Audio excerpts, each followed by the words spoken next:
Uh, Before Namita gives that details, how many of you really know me here? Thanks.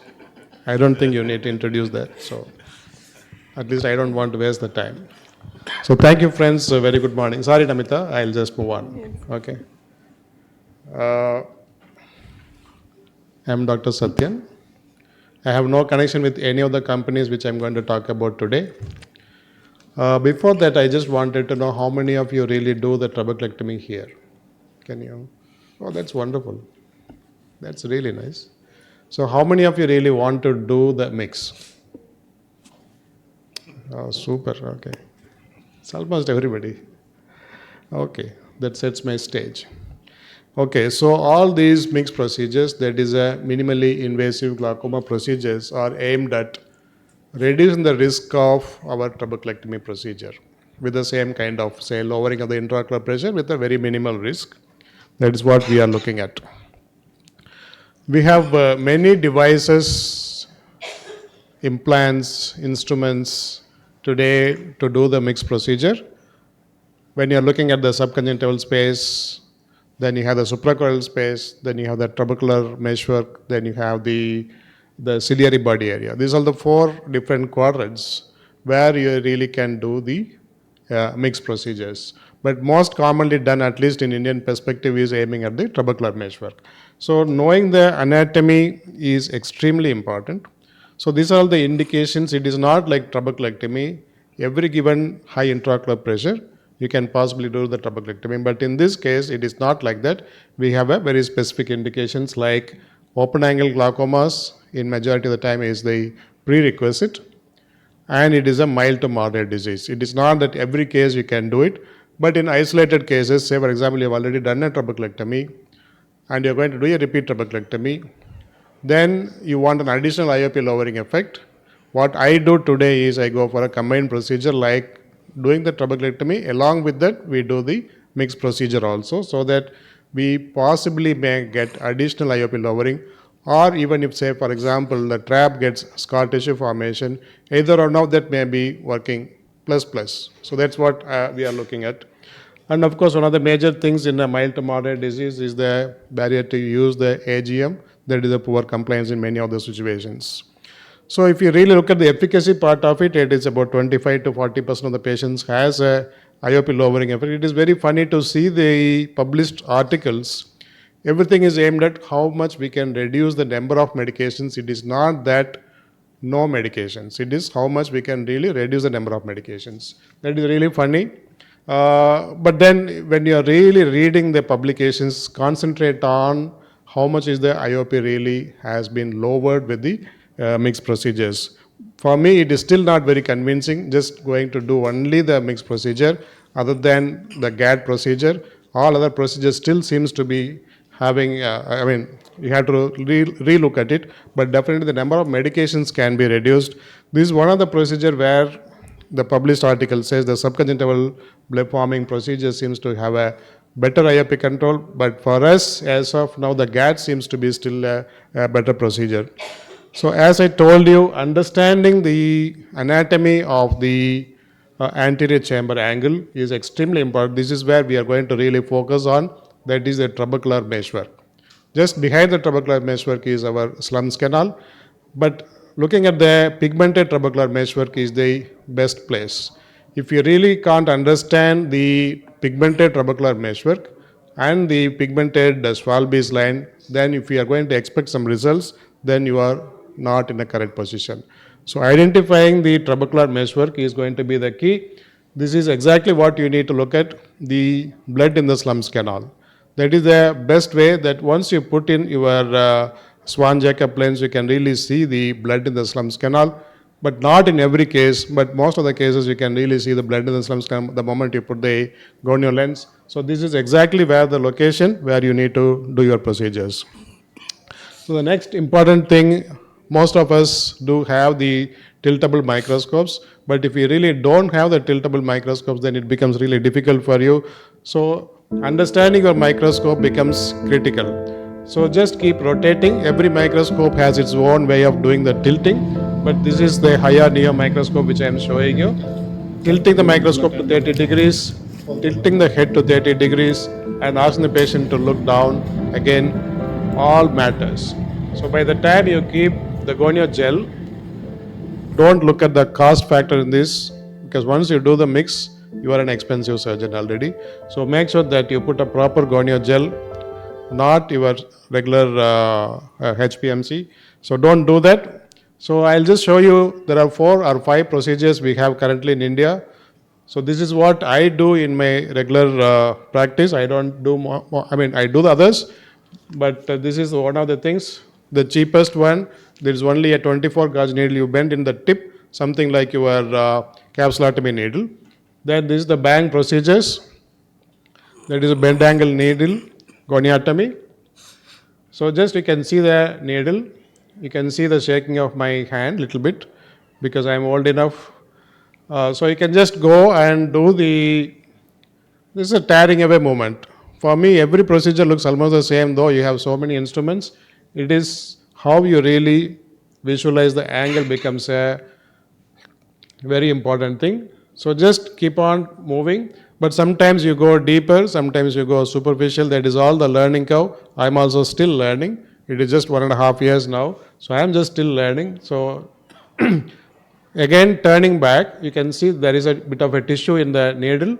So that is a trabecular tissue. Then you can do it in the opposite angle. So this is about closer to 180 degrees, though we keep saying 180 degrees you do. But is it really possible for us to understand 180 degrees means how much? So it is right and left. So we assume we are close to 180 degrees because the magnification factors are there. But for me, it is still I have to go through that little bit. So this is from Arvind Eye Care System, Dr. Swati's video. I don't have a good GAD procedure still with me to show First, it here. An approximate measure of the length is one good video you can see in the YouTube. Required There's for a voice, you this can surgery listen is to made that. by There's a looping it 5-0. around the limbus and making a kink at the end point of the expected length of the suture. Using a low temperature cautery, the tip of the suture is flanged or blunted into a small mushroom head to make it atraumatic. Paracentesis is made with super sharp blade directed towards the nasal angle. The flanged tip suture is introduced through the paracentesis directed towards the nasal angle. Another paracentesis is made on the temporal side for introduction of instruments like MSD forceps and MVR blade into the anterior chamber. Anterior chamber is filled with high molecular weight viscoelastic like Orogel. A drop of OVD is placed over the angle structures under the Swan-Jacob gonio lens. 23 gauge MVR blade is introduced under gonioscopic visualization and 1 clock hour goniotomy is performed. Bleeding from the Schlemm's canal is an indication of goniotomy being performed at correct anatomical position. Using Orogel, the area of bleeding is taken care of so as to visualize the goniotomy. Using MSD forceps, the suture is caught hold of and the tip is advanced to be introduced into the goniotomy.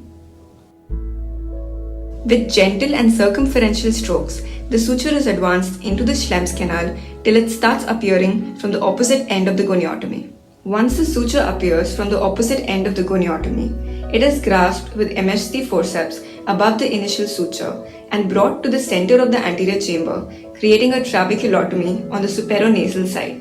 Gonioscope is taken out. With McPherson's forceps, the suture is pulled from outside, creating an internal trabeculotomy of 360 degrees. So that's about the procedure. It is looking very simple, but is that very simple is a question to ask.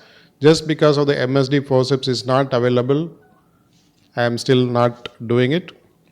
The Alcan says we have to buy it in bulk, so otherwise they don't give. That's what they said. So the next procedure is the eye stent. There are different versions of eye stents are available for us. The eye stent first generation and the eye stent, the second generation eye stent are available. Again, this is very simple to see. Identifying the pigmented trabecular meshwork is the key to do that. Magnification, how you use your foot pedal, in the sense the camera, the microscope foot pedal is extremely important, because zooming in by yourself, focusing it on and zooming in is the key, because we are not used to that kind of setup. The vitreoretinal surgeons are more comfortable in using the foot pedal, microscope, everything together, but we have to just learn that as anterior segment surgeons. So just put it in that. This is one of the easiest procedures, but the cost is a prohibitory thing. But again, is it so simple? By just looking at this, it looks very simple, but the stents can just fall into the anterior chamber. So this is another one, the trabeculotomy. So I do have the trabeculotomy I've used in a few patients, but the problem for me is the moment you go inside, the anterior chamber becomes a little shallow because of the movements, and the size of the shaft is little thicker. So the moment you press on the lip, the AC becomes shallow, even if you use a high viscous viscoelastics. So if you have seen that all the procedures are almost the same, like same thing, you just keep on doing that with the various kind of tips. Only the difference is the tip. So this is IK Ahmed's video. You can just go into the online and you can see that. I don't have the one which he is using the something similar to the cautery. I don't have that. It's just a regular tip which we have. So this is another KDB. KDB is the one which I am again using it. Again, this is not my video. So you can see something similar to the bang. You do the same kind of a stripping. The only thing is the KDB seems to really take away a nice piece of tissue than what we do with our regular bang. So otherwise, it is all kind of the same stuff. You do it around kind of 180 degrees. So the efficacy wise, say for example, in mild to moderate case, you are going to do a phacoemulsification. The IOP lowering medications going to be almost the same, not much difference. But if you're going to do the mix along with the phacoemulsification, probably the IOP lowering medications you can reduce from 2 to 1 or 3 to 1 or 1.5, something like that. So common complications which we see in this is the hyphema, acute IOP elevations, anterior synechiae, DM strip, and the transient coral, which we haven't seen anything so far. But the skill in this is basically how you use your Swan-Jacobs lens or the other Vogue lenses, which is available currently now, where you don't have to really hold it, it just stands on its own. Advantages, bloodless, very quick postoperative recovery. You can do a trab later also if your IOP control is not adequate. But we have other issues, availability, cost, and other limitations. We are still not yet started doing it much, but we have to move on to the next step. But as of now, I use MIGS as a combined procedure, because once we are going to charge the patient, we need to be confident enough.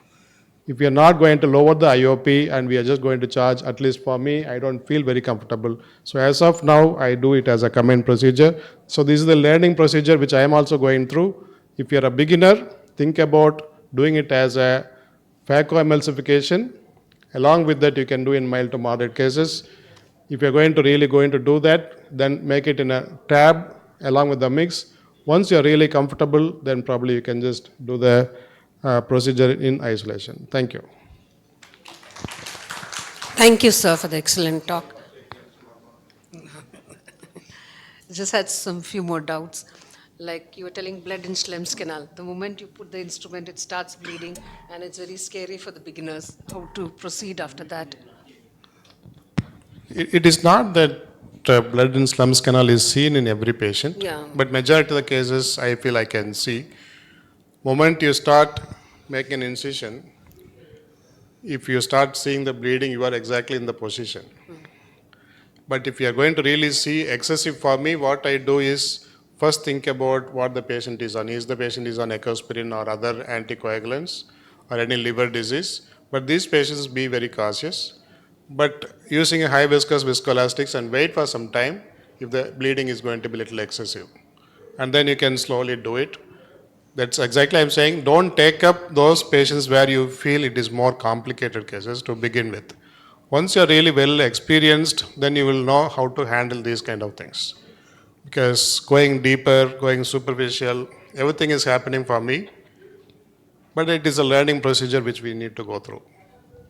The thing is, do you reuse the KDBs? You want me to tell lies or everyone reuses it? There is no doubt about it because of the expense, but they say at least 4 cases. Many of them are reusing it for at least 3 to 4 cases. But some people said they've been using it for the past 1 year. Mentioning past 1 year means it doesn't mean how many numbers. Past 1 year may be 3 or 4, or it may be even 20 or 30. I don't know. They haven't mentioned that. So as long as it can really cut through the tissue properly, you probably may use it.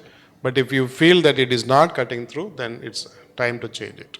And the post-op period also, some hyphema you have to expect. It's very difficult to explain to the patient, especially. At least in these 1.5 years, I haven't faced anything like where we really need to go and clean up the hyphemas because my numbers are pretty smaller.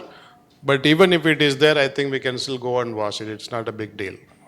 I don't think so, unless it is really the patient is on warfarin or liver disease or any other hematological problems they have. And if you have not done it, like you have gone and done a damage to the ciliary body area, thinking that it is the trabecular measure, then you will have to face it. Any preferences over the lenses?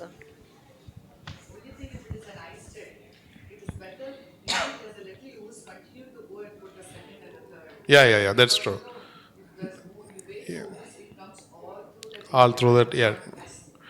Regarding the lenses, I have Swan Jacob and also the other, the so-called disposable gonio lens, but I do use both. I don't dispose the lens as just like that, but I don't know what Ganesh is using currently now. There's a Walk lens which is little expensive, but it is hands-free. You can use it. The other lens which is given by the eye stent, again you can just leave it as a hands-free. You can use it. I don't know which lens Ganesh is doing more number of mixed procedure. Ganesh also can give his comments. Yeah, we have the, to start off with the cheapest one, we have the Katina, which is hands-free. It just sits on the eye and then both the hands are free. It's very 4,500 rupees. Then you have the eye prism, which is given by the Glaucos. So you have a hand, if you're right hand surgeon, you hold it on the left hand side. Then I use the Ocular Hill. So Ocular Hill also comes in 2 hands. You have the right hand one and the left hand one. If you're a right hand surgeon, you order the right hand one, the handle comes to your left. The primary lens which we bought was Vogue, the basic one. I think it's around 37,000 rupees.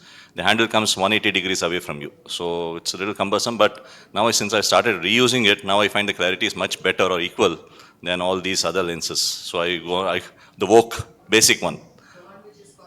It's 37, yeah. 1.51 something. 121. Other Vogue, which comes with a ring. You have a flaring a ring sort of thing.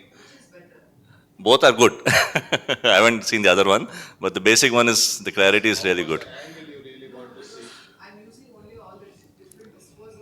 Yeah, so the eye prism gives you the maximum area of view. So you just rotate a little bit, you get 11, no, you get more. You get almost 30, 40 degrees more, and you get 30, 40 degrees more here. So, and the advantage of that is the lens it covers less of the cornea.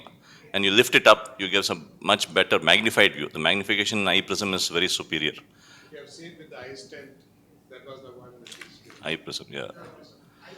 Yeah. And coming back to the hyphema part of it, yeah, hyphema is, you have to tackle it. If the patient bleeds, you have to be ready to go back to the theater and wash it, number one. Number two, we do more GAT procedures. We have a tendency to leave 60-70% orogel in the eye. No financial interest in orogel, but we leave, so it doesn't cause any bleeding as such, and it dissolves. And my take on MIGS is totally different from what conventional, textbooks say. So it's a totally different topic for me. Yeah. So can we do the mixed procedure under peribulbar block? Yeah, you can do topical, you can do subtenance, you can do peribulbar. Actually, blocks give you a much better idea, mainly because you get to see the blood in the Schlemm's canal very easily. So, or if you want, you can press the external jugular vein. You can get the blood in the Schlemm's canal regurgitate. You can do it. You have to move the patient rather than the eye. So once you do topical, you will have pressure, and then you will have the flow of the orogel outside the eye. The viscose will come out. So you won't have chamber stability. So better to start off doing under blocks, and subtenance you can give on table. You don't really have to, we bring the patient on table topically and then convert into subtenance. Because you have five, for example, if you have a CAT procedure, you got 5 ports already. You got 1 port for your phaco, which is the main port. You have 2 ports because you have to put 2 ports nasally for the, you don't know which way the suture is going to go. So you have a supranasal and infranasal port. You have 1 phaco port on the side port, and then you have 1 MST port or the Grishaber forceps port. You cannot use the main port because the iris will prolapse. Once iris prolapse, it blocks the suture from going around 180 degrees. That's where it cuts through the iris and comes into your posterior chamber. So that happens. So for that, you have to have another port on the side through which you insert this forceps and then manipulate your procedure. You cannot use a 2.8 or a 2.2 above port for all these procedures. It has to be a little less, 1.1, 1.7. That's the ideal port. I think we'll go to the next session. Nimit. Next topic, sir.